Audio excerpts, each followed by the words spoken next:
Ang Ready Rip ay napakatigas padyakan, boss, di ba? Tignan mo kay sir, nalusot ng kay sir.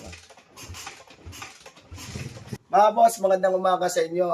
May customer tayong galing, sir. Saan kayo galing, sir? Real ka lang ba? Ayan, real ka lang ba? Batak-batak noon sa ipay ni Idol na isa. Pakita mo yung ipay ni Idol. Ayan.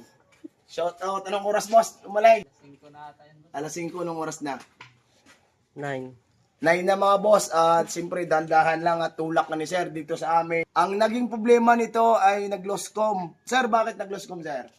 Di, pakita mo si Busing. Sprayan ko yung...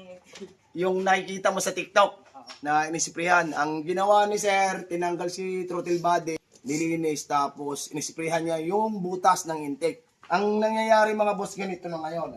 Ang Ready Rip ay napakatigas padyakan, boss, di ba? Tignan mo kay sir, nalusot ng kay sir. Tsaka boss, ayaw na mag-start. Ano sir? Ngayon mga boss, bubuksan natin ang head. Check natin kung bakit ay nag-loscom tsaka ayaw na mag-start na ayaw na mandar. At titingnan natin kung bakit nangyayaring ganun ay nag-spray lang naman si Idol sa mismong intake. Kakalasin na natin mga boss.